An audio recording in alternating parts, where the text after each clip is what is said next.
Hi, Divine Souls. This is Tamala, your clarity catalyst and empowerment mystic, offering you clarity and empowerment through your own soul. So, our topic today is part 2 of the twisting of God by the church. So, you can scroll down into the Facebook page and find part 1 if you didn't see that. But this is one of those topics that I did not want to talk about, but that Spirit has been encouraging me to talk about, because it is provoking clarity for us so that we can engage and interact in our experiences in a whole new, powerful, beneficial way that's going to be really super supportive for us. So, I've got my notes here so I don't forget. Now, the first thing I want to talk about is that we are all individual, powerful, creative beings. And the problem when the church stepped in and they separated God from the people is they also inserted the belief or the illusion that we couldn't go directly to God, that we had to go through the church, through the priests, in order to get to God. And that is totally not true. We can go directly to God or to Source or to Creator or whatever name that you use. And when we have that disconnect of our ability to be able to go directly to God, we bought into the illusion then that we were separated. And when we separate ourselves from God, we separate ourselves from the divinity that is inside of each of us that makes us powerful, divine, creative beings. So, if we don't have connection directly to God, if we think we have to go through a third party, we lose our power to create in our own experience. And so it's really, really super, super important for us to get rid of that illusion, to dig out that belief, to really take on the authority and the responsibility that we have to be divine, creative beings, because we are connected directly to Source. We don't need to go through any third party of any kind to connect to Source. And once we are connected and we allow that flow of divinity to come from Source into us, into Mother Earth, then we can find our balance and we are able to move forward as a creative force in our own life, creating those experiences, those relationships, those financial conditions that we want to have. So, item number 1 today, you are a divine creative being. You have divinity inside of you. And you can just put your fingertips here in your sacred soul, seed, heart, solar plexus area. Heart, solar plexus, and the soul seed is between the two. And just kind of take a deep breath and connect to that area. Put your focus there.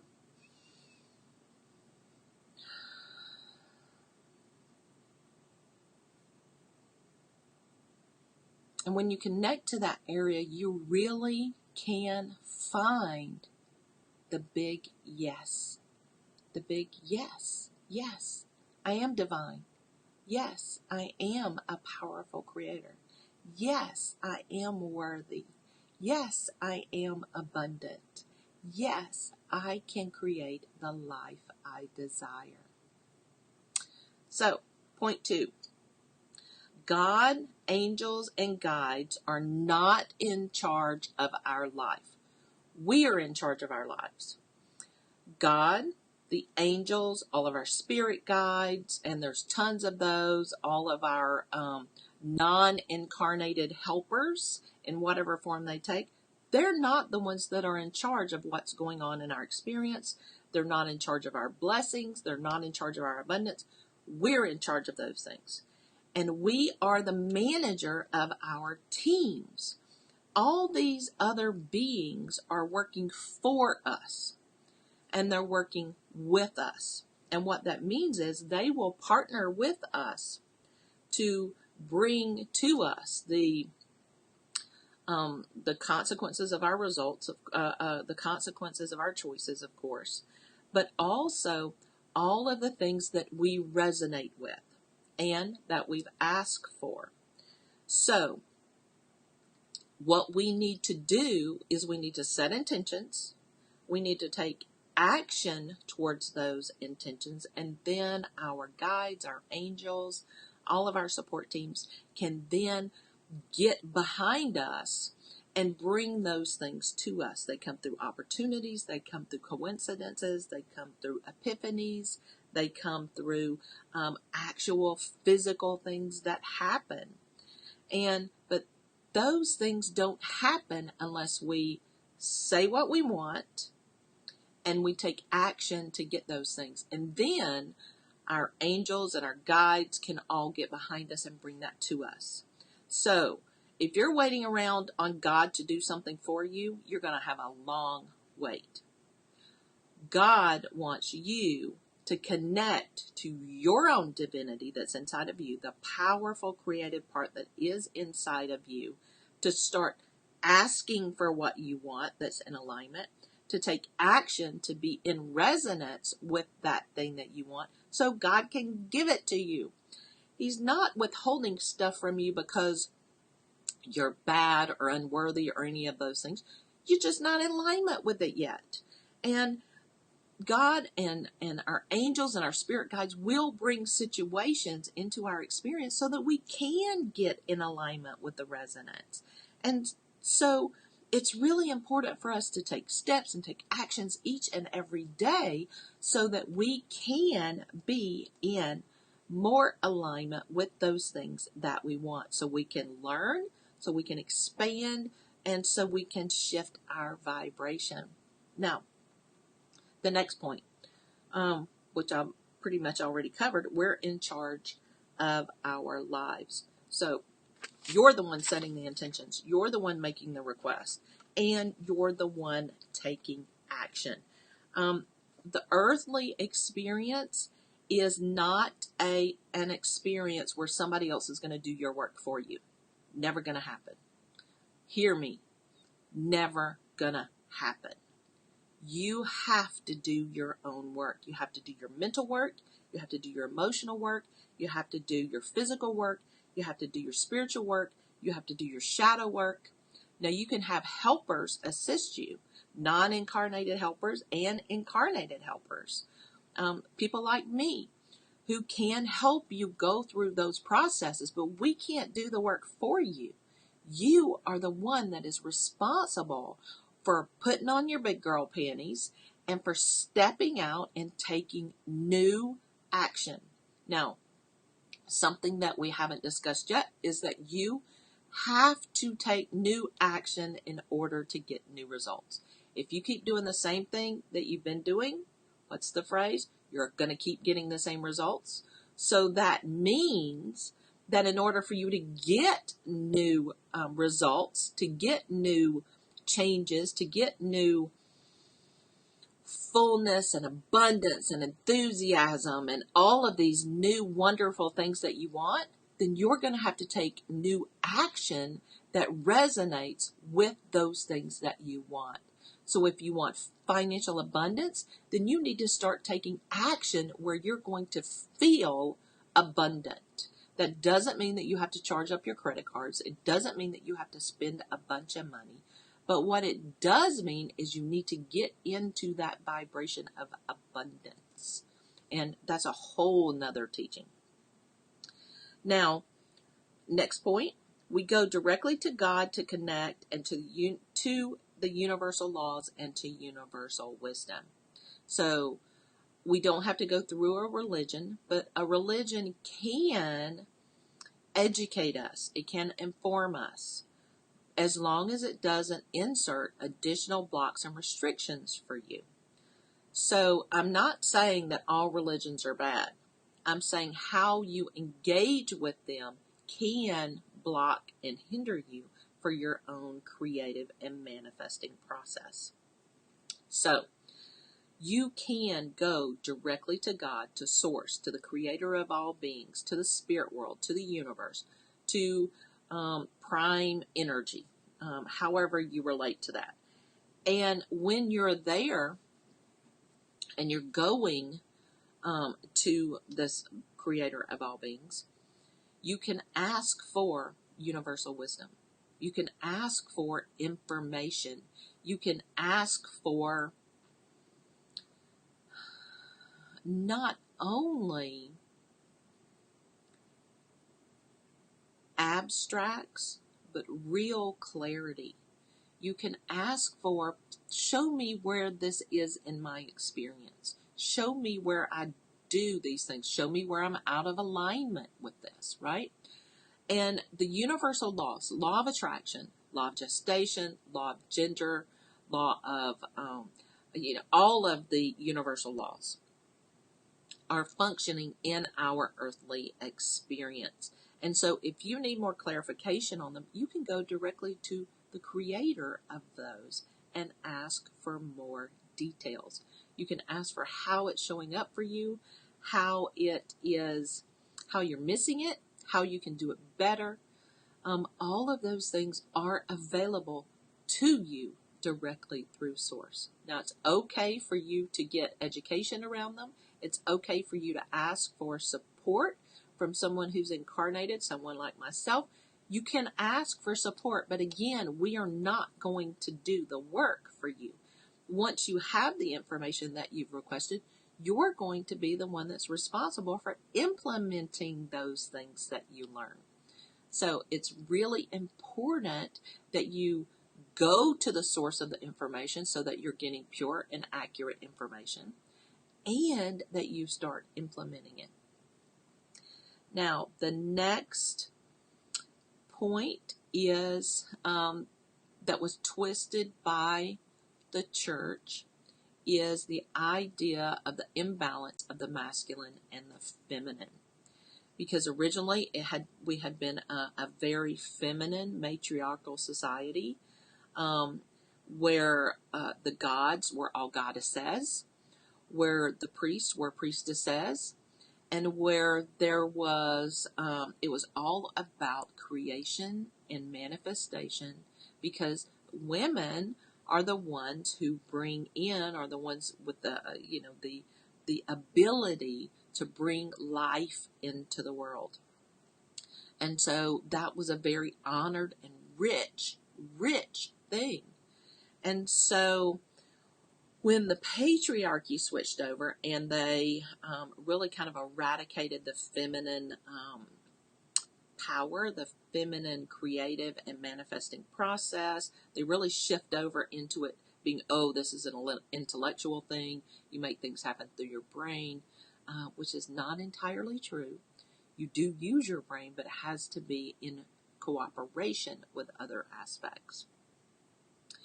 And so they shifted over into this patriarchy, and as all of us are aware, the patriarchy now is being shifted into sacred union and divine balance of the masculine and the feminine.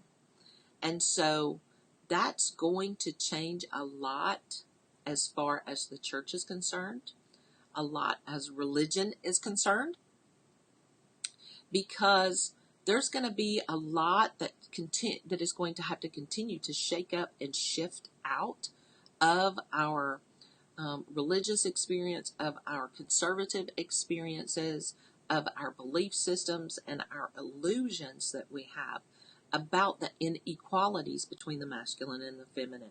Now, we've already seen a lot being done around the Me Too movement, which is fantastic. And the equality in the workplace with income distribution, and there's still a lot of work to do on that. And I want to mention here that when I say the masculine and the feminine, both of those energies are part of the law of gender reflection, okay? Universal law. It does not matter whether you're incarnated into a masculine body or a feminine body, whether you are heterosexual, gay, lesbian, bisexual, transgender, queer, questioning, anything else, whether you're asexual, whether you're non-binary, right? It doesn't matter what you identify with in your physicality. It really doesn't matter. But your soul, even if you're androgynous, your soul is going to resonate with both the masculine energies, the feminine energies, and the androgynous energies. And where we're all shifting to is a balance between that masculine and feminine, where we're using our head and our heart, where we're using our mental facilities and our creative facilities, right? And so that is where this sacred union is going to come in inside each of us. Now, it's not about us just finding a beloved, though that is a consequence. We are all going to be able to find that beloved. But we got to find the beloved in ourselves first. And that is going to require us syncing up and working very well with our own internal masculine and feminine energies. Now, my soul is living in a physical female body at this time that is a heterosexual body. But my soul also resonates more with the energies of the feminine. Now, when I came into this life, I'm an Aries. I'm very headstrong. I'm an Aries warrior, Amazon goddess. So that means I also will step into very frequently my masculine energies. And the problem was I was trying to be the warrior. I was trying to be the ram and beat my head through things. My kids called me the bulldozer, right? If I wanted something and something was in my way, I would just bulldozer over it and get it. That's not the appropriate way that we are designed to create and manifest and to live in cooperation. We need the balance between the action, the masculine action of doing the work, and the feminine receptivity where we can receive the results of the work that we've done. We're not going to go and take it, right?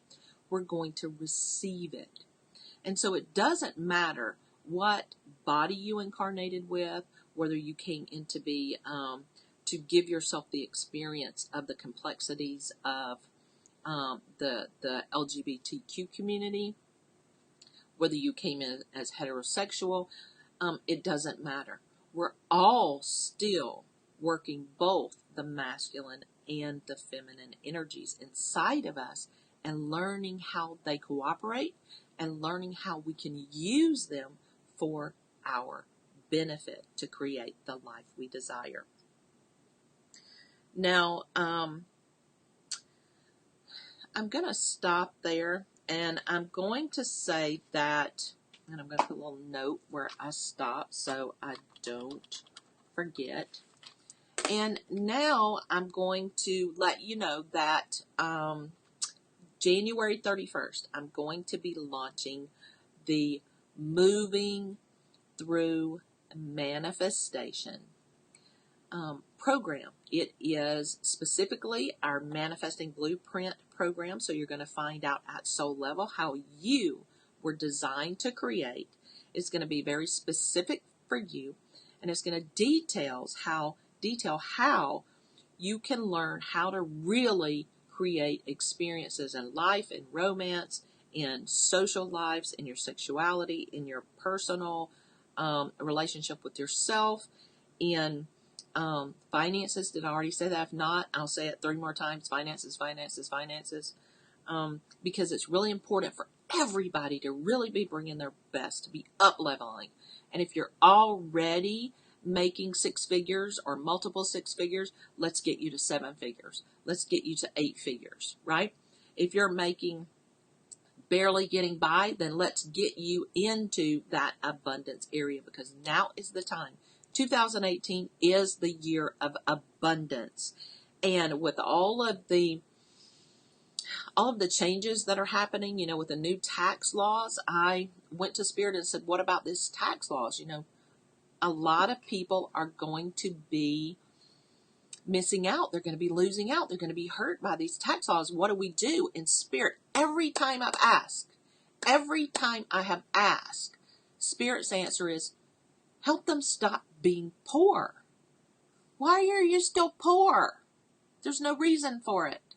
And so that is one of the things that we're going to work through in our moving and manifesting class. Now, I haven't quite worked out the name yet. They keep giving me a different name, but it's specifically your manifesting blueprint. So look for that information. Send me an email at info@yourownsoul.com, and I'm going to see if I have that email address. Yes, there it is, info@yourownsoul.com, if you want to be on the waiting list, or if you want me to make sure that I send you the information. Like my page on Facebook at Your Own Soul, because I will be posting information there. And also like my group, Clarity Catalyst, because that is where we're doing a lot of clarity and empowerment work. So, blessings to you. I hope you have a wonderful day. Please share this out to anyone that you think would benefit. Please like this post. If you love it, give us some hearts. And Spirit always loves the hearts. That means that you are engaging with the information that they're giving, and they can work with you on these topics. So I love you. I'm sending you lots and lots of light and love, and know that you are the powerful creator of your own experience. And we need you to be that. Love you.